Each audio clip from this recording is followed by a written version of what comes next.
ప్రభుత్వాలు మారినా కూడా ప్రజలకు సంకల్పం చేసినటువంటి పనులు కొనసాగించాల్సినటువంటి బాధ్యత ప్రభుత్వ పెద్దల మీద ఉంటుంది.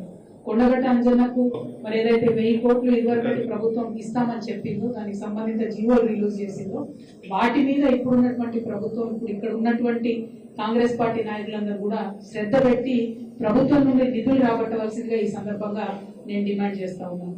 అదేవిధంగా మీ అందరికీ తెలుసు, గౌరవనీయులు పెద్దలు కేసీఆర్ గారు తెలంగాణ ఉద్యమ సందర్భంలో కూడా అనేక మార్లు చెప్పేవాళ్ళు, నా కళ తెలంగాణ రాష్ట్రం ఏర్పడాలి, ఏర్పడిన తర్వాత జగిత్యాల, సిద్దిపేట, వికారాబాద్ ఇవన్నీ కూడా ప్రత్యేక జిల్లాలుగా ఏర్పడాలి, ఏర్పడిన తర్వాత మాత్రమే అక్కడ ఉన్నటువంటి ప్రజల యొక్క అభివృద్ధి అనేటటువంటిది, నిజమైన అభివృద్ధి అనేటటువంటిది మనం చూడగలుగుతామని ఉద్యమ సందర్భంలో అనేక సార్లు కేసీఆర్ గారు చెప్పేవాళ్ళు. మరి అట్లానే తెలంగాణ రాష్ట్రం రాగానే జగిత్యాల ప్రత్యేక జిల్లా అయింది. అంతకుముందు అంతా కూడా ఎన్నికల హామీగా నిలబడిపోయినటువంటి బోర్నపల్లి బ్రిడ్జ్ సాకారమైంది. ఇవాళ ఆదిలాబాద్కు జగిత్యాలకు సంబంధాలు, పెళ్లి సంబంధాలు, విద్యా వ్యాపార సంబంధాలు పునరుద్ధరింపబడ్డాయంటే యావత్ జగిత్యాలలో భూముల విలువ పెరిగిందంటే, వ్యాపారాలు చేసుకునేటటువంటి వాళ్ళు ముందుకొచ్చి పెట్టుబడులు పెడతా ఉన్నారంటే కేసీఆర్ గారు వచ్చిన తర్వాత మాత్రమే అది సాధ్యమైందని చెప్పి ఇవాళ సగర్వంగా ప్రతి ఒక్కరూ కూడా చెప్పుకునేటటువంటి వాస్తవం జగిత్యాల జిల్లాలో. అదేవిధంగా ఎన్నడూ అనుకోలేదు పెద్ద మెడికల్ కాలేజ్ వస్తుంది జగిత్యాలకని. అద్భుతమైనటువంటి మెడికల్ కాలేజ్ ని, గవర్నమెంట్ మెడికల్ కాలేజ్ ని మనం ఇచ్చుకున్నాం. మనము హాస్పిటల్ అయితే ఏంటి, ఇంకొకటి ఒక్కటని కాదు, అన్ని రంగాల్లో జగిత్యాల జిల్లాను నిలబెట్టినాం. అదే విధంగా నిలబెట్టడానికి కృషి కూడా తప్పకుండా చేస్తాం.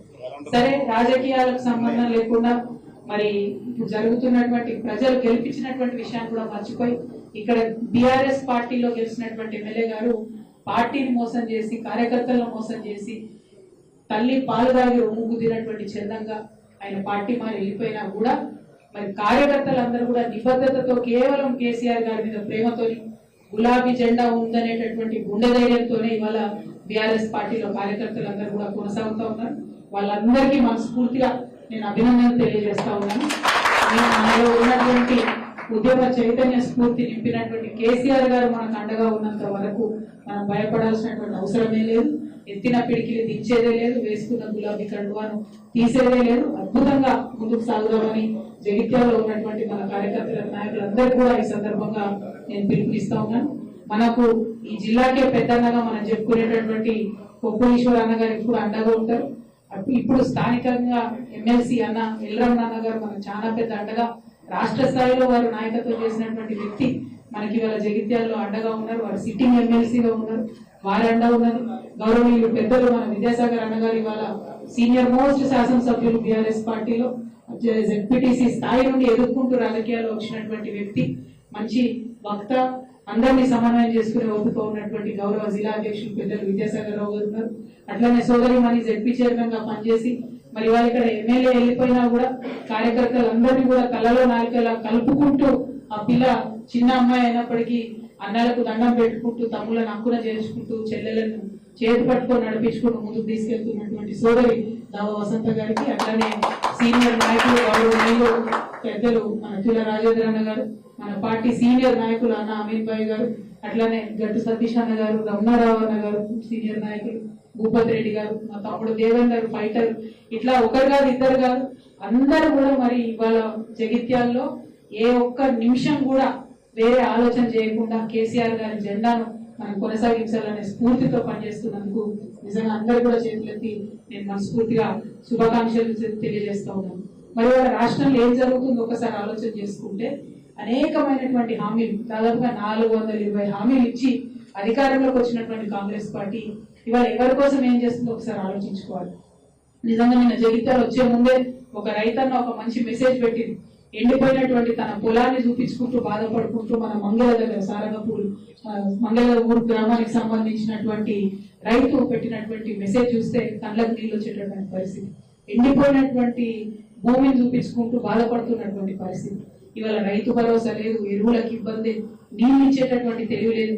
కేసీఆర్ గారు ఆల్రెడీ కాళేశ్వరం నిర్మాణం చేసి అయిపోయింది. దానికి మొత్తం కూడా 10 ఏళ్లలో వరద కాలువను నిజంగా జీవధారగా సంవత్సరం పొడవును కూడా నింపి పెట్టినాం. కనీసం ఆ వరద కాలువను నింపేటటువంటి తెలివి లేదు. ఏమన్నా అంటే కేసీఆర్ గారి మీద రాజకీయంగా విమర్శ చేసి మేడిగడ్డ లింక్ 1 ని యూజ్ చేయకుండా ఇక్కడ వరద కాలువను ఎండబెట్టినటువంటి పరిస్థితి. వరదకాలు ఎండిపోతే యావత్ జగిత్యాల జిల్లాలో ఉన్న రైతులందరికీ కూడా కళ్ళల్లో కన్నీళ్లు ఉంటే తప్పితే ఇంకొకటి ఉండదు. నేను ఈ జగిత్యాల గడ్డ మీద నుండి రేవంత్ రెడ్డి గారిని విజ్ఞప్తి చేస్తా ఉన్నా, మీ రాజకీయ కక్షలు కార్పణ్యాలు పక్కన పెట్టి కాళేశ్వరం లింక్ వన్ మీరు యూజ్ చేసుకొని మా వరదకాలకు నీళ్లు ఇవ్వండి దయచేసి. జగిత్యాలలో భూములు ఎండిపోయే పరిస్థితి ఉన్నది, చెప్పదండిలో భూములు ఎండిపోయేటటువంటి పరిస్థితి ఉన్నది, అక్కడ పెద్దపల్లిలో భూములు ఎండిపోయేటటువంటి పరిస్థితి ఉన్నది. దయచేసి నీళ్ళని రిలీజ్ చేయవలసిందిగా నేను ఈ ప్రభుత్వాన్ని డిమాండ్ చేస్తా ఉన్నాను. అదేవిధంగా మీరు చూసినట్టయితే మహిళలకు ఇచ్చినటువంటి ఒక్కటంటే ఒక్క హామీ కూడా ఈ ప్రభుత్వం నిలబెట్టుకోలేదు. 2500 ఇస్తామన్నారు, తులం బంగారం అన్నారు, 18 ఏళ్ళు నిండితే స్కూటీలు ఇస్తామన్నారు. బీడీ కార్మికులు అనేక మంది ఉంటారు ఇక్కడ జగిత్యాల మెట్పల్లి అంటేనే బీడీ కార్మికులకు హబ్బు. విద్యాసాగర్ రావు గారు నాకు గుర్తుంది 80,000 మందికి బీడీ కార్మికులకు వెంటబడి మనం ఆనాడు పెన్షన్ ఇప్పించుకున్న పరిస్థితి. ఇవాళ 2,000 నుంచి 4,000 చేస్తామని చెప్పిండ్రు. కనీసం బీడీ కార్మికుల గురించి మహిళల గురించి ఒక్కనాడు కూడా ఈ రాష్ట్ర ముఖ్యమంత్రి మాట్లాడకపోవడం నిజంగా కూడా శోచనీయం. మహిళలను ఇంత చిన్న చూపు చూస్తున్నటువంటి ముఖ్యమంత్రి గారికి ఖచ్చితంగా కాలం గుణపాఠం నేర్పిస్తుందని కూడా నేను ఈ సందర్భంగా తెలియజేస్తా ఉన్నాను. ఇక విద్యార్థులకైతే ఎన్ని మాటలు చెప్పిరో మీకు తెలుసు.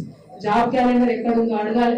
కనీసం చిన్న పిల్లలకైతే బువ్వ పెట్టలేని పరిస్థితులలో, మంచి ఆహారం పెట్టలేనటువంటి పరిస్థితుల్లో ఈ ప్రభుత్వం ఉన్నది. కాంగ్రెస్ పార్టీ ప్రభుత్వం చేస్తున్నటువంటి తప్పులను తెలంగాణ సమాజం చూస్తున్నది. తప్పకుండా తప్పులు ఒకనాడు నిండుతాయి. శిశుపాలను కూడా 100 తప్పులు అయ్యేంత వరకు వెయిట్ చేసి చూసింది కాలం, ఆ తర్వాత క్షమించలేదు. కాంగ్రెస్ పార్టీ కూడా రాబోయే రోజులలో అదే జరగబోతా ఉన్నది. ఇవాళ బీసీల విషయంలో చూసినట్టయితే ఈ ప్రభుత్వం ఏం చేస్తుందో చూస్తున్నారు మీరు. ఆనాడు కేసీఆర్ గారు ఓపెన్ గా ట్రాన్స్పరెంట్ గా 52% బీసీలు ఈ రాష్ట్రంలో ఉన్నారని చెప్పి లెక్కలు తేల్చి చెప్తే, ఇప్పుడు వచ్చినటువంటి రేవంత్ రెడ్డి గారి ప్రభుత్వం కనీసం లెక్క పెట్టడం కూడా రాకుండా, శాస్త్రీయంగా లెక్కలు చేయకుండా తప్పుదో పట్టిస్తూ బీసీల సంఖ్య తక్కువ చేసి చూపించడం అనేది నిజంగా కూడా శోచనీయం. ఒక పక్క ఇదే తప్పు లెక్కలు తీసుకొని రాహుల్ గాంధీ గారు పార్లమెంటును తప్పుదో పెట్టే విషయంగా వారు మాట్లాడుతున్నటువంటి సందర్భాన్ని కూడా చూస్తున్నాం. ఇవన్నీ సంవత్సరంన్నర నుంచి బీసీ సంఘాలు అందరు కలిసి కొట్లాడుతూ ఉంటే ఇవాళ బీసీలకు సంబంధించి కులగణన పెట్టాల్సినటువంటి పరిస్థితి ప్రభుత్వానికి వచ్చింది. ఇప్పుడు ఒక కీలక దశలో ఉన్నాం. కులగణన చేసినామని చెప్తున్నారు. సరే, తక్కువ ఒప్పో 46% ఉన్నాము. నువ్వు మాట ఏమి ఇచ్చినావు? 42% మేము రిజర్వేషన్ చేస్తాను. మొన్న అసెంబ్లీ పిలిచింది. మరి పిలిచినప్పుడు డైరెక్ట్ గా 42%కి బిల్లు పెట్టాలి కదా. బిల్లు పెట్టకుండా మళ్ళా ఒక స్టేట్మెంట్ అన్నారు, ఓకే కులగణన ఇంతమందికి ఇంతమంది ఉన్నారు అన్నారు. మరి కులాల వారీగా వివరాలు ఇవ్వడానికి ప్రభుత్వానికి ఎందుకు భయం అవుతున్నది? బీసీలు 46% ఉంటే అందులో పద్మశాలీలు ఎంతమంది ఉన్నారు, మున్నూరు కాపులు ఎంతమంది ఉన్నారు, ముదిరాజులు ఎంతమంది ఉన్నారు, లెక్కలు బయట పెట్టు కదా. అవి బయట పెట్టకుండా ఎందుకు మభ్య పెట్టేటటువంటి ప్రయత్నం ఈ ప్రభుత్వం చేస్తుందో మేము ఇవాళ డిమాండ్ చేస్తా ఉన్నాం. ఇవన్నీ ఇట్లా జరుగుతుంటే ఇక రాబోయే కాలంలో మనం బిల్లు పెడితే కూడా కోర్టులలో ఆపేటటువంటి పరిస్థితి ఉంటుంది. ఇప్పుడు కోర్టులో కూడా ఎటువంటి లీగల్ ఇబ్బందులు లేకుండా బీసీ బిల్లు పాస్ చేయాల్సినటువంటి బాధ్యత ప్రభుత్వానికి ఉంది. ఇటువంటి కీలక దశలో నేను ఏం చేస్తారు ప్రభుత్వం? పొన్నం ప్రభాకర్ గారి ఆధ్వర్యంలో బీసీ సంఘాల నాయకులందరూ కూడా పిలిచారు మీటింగ్. నేను అనుకున్నా, అరే ప్రభుత్వం ఒక ముందడుగు వేసింది. బీసీ సంఘ నాయకులు పాపం 30 ఏళ్ల నుంచి కొట్లాడుతున్నారు. ఆర్ కృష్ణయ్య గారు లాంటి వారు, వక్లాభరణం కృష్ణమోహన్ గారు బీసీ కమిషన్ చైర్మన్ గా వేసింది. అటువంటి పెద్ద పెద్ద నాయకులందరినీ పిలిస్తే పోనీ ప్రభుత్వం ఒక ముందడుగు వేసింది, బిల్లు మీద చర్చ చేస్తుందేమో అనుకున్నాం. ఏం లేదు, ముఖ్యమంత్రి గారికి కనీసం మా మీటింగ్ ఉన్నట్టు కూడా తెలిసినట్టు మాకు అనిపిస్తలేదు. యాక్చువల్ గా అయితే ఈ టైంలో బీసీ ప్రజలందరూ ఆందోళనలో ఉన్నారు, మా సంఖ్య తగ్గిందని భయపడుతున్నటువంటి సమయంలో ముఖ్యమంత్రి గారే డైరెక్ట్ గా మీటింగ్ పెట్టాలి. ఎందుకు సమయం లేదు ఆయనకు? ఇప్పటికి 31 సార్లు ఢిల్లీకి పోవచ్చింది ముఖ్యమంత్రి గారు. కానీ జనాభాలో సగం ఉన్నటువంటి బీసీల గురించి కనీసం మీటింగ్ పెట్టే తీరిక ఈ ముఖ్యమంత్రి గారికి లేకపోవడం నిజంగా శోచనీయం. ముఖ్యమంత్రి గారు నిన్న మీటింగ్ లో లేరు. పోనీ కనీసం ఈ లెక్క కులగణన చేసినటువంటి కేబినెట్ సబ్ కమిటీకి చైర్మన్ ఉత్తమ్ కుమార్ రెడ్డి గారు, ఆయన మీటింగ్ లో లేరు. ఈ లెక్కలన్నింటినీ కులగణన చేసినటువంటి అధికారులు సందీప్ శాండిల్య గారు, ఆయన మీటింగ్ లో లేరు. మరి బీసీ సంఘం నాయకులందరూ పిలిచి మీరు లెక్కలు చెప్పలేదు, మీ ప్రభుత్వం ఏం చేస్తుందో చెప్పలేదు, ముందడుగు ఎట్లేస్తాం, బిల్లు పెడతామా పెట్టతామా చెప్పలేరు. మరి ఎందుకోసం పిలిచినట్టు? నేనైతే అనుకుంటున్నా, కేవలం ఈ బీసీ ఉద్యమం చేస్తున్నటువంటి ఇంత సీనియర్ నాయకుల్ని నిన్న పిలిచి కనీసం ముఖ్యమంత్రి గారు మాట్లాడకపోవడం అంటే వారిని అవమానించడం తప్ప ఇంకొకటి కాదు. ఇది చాలా దారుణం. ముఖ్యమంత్రి గారు తప్పకుండా తక్షణమే రివ్యూ పెట్టాలి. మొత్తం కులాల వారీగా సంఖ్య ఎంత ఉందో బయట పెట్టాలి. బిల్లు ఎప్పటి లోపల తీసుకొస్తారో చెప్పాలి. ఆ బిల్లుకు సంబంధించి ఈ వివిధ కుల సంఘ నాయకులతోని చర్చలు జరపాలి, అట్లానే లీగల్ ఎక్స్పర్ట్స్తో కూడా చర్చలు జరపాలని ఈ సందర్భంగా నేను డిమాండ్ చేస్తూ ఉన్నాను. మరి మీరు చూస్తే కేసీఆర్ గారు ట్రాన్స్పరెంట్గా ఉన్నట్టుగా లెక్కలు చెప్పినారు, రేవంత్ రెడ్డి గారు తప్పుడు లెక్కలు చెప్తున్నారు. ఇంకో పక్క ఇచ్చినటువంటి ఏ ఒక్క మాట కూడా ఫుల్ఫిల్ చేసేటటువంటి పరిస్థితి లేదు. కేసీఆర్ గారి పాలనకు రేవంత్ రెడ్డి గారి పాలనకు ఎంత తేడా ఉందంటే, కేసీఆర్ గారి పాలన ఐఫోన్ లాగా ఉంటే రేవంత్ రెడ్డి గారి పాలన చైనా ఫోన్ లెక్క ఉన్నది. ఐఫోన్కు చైనా ఫోన్కి ఎంత తేడా ఉంటుందో కేసీఆర్ గారికి రేవంత్ రెడ్డి గారికి అంత తేడా ఉన్నది. అంటే సూపుకు బాగానే ఉంటుంది కానీ ఏం పనిచేయదు అన్నట్టు అటువంటి పరిస్థితి ఉన్నది. మాటలు ఇచ్చి బీసీల ఓట్లు వేయించుకొని ఇవాళ బీసీలను మోసం చేస్తున్నటువంటి కాంగ్రెస్ పార్టీని చరిత్ర క్షమించదు, బీసీలు క్షమించరు. వారికి ఎవరు లేరు, వారి పక్షాన మాట్లాడారు అనుకుంటున్నారేమో. మేమందరం కూడా అండగా నిలబడి ఉన్నాం. ఖచ్చితంగా బీసీలకు మీరు ప్రామిస్ చేసినటువంటి 42% ఇచ్చే వరకు కూడా తగ్గేదే లేదు. ఖచ్చితంగా ఉద్యమాన్ని ముందుకు కొనసాగిస్తాం.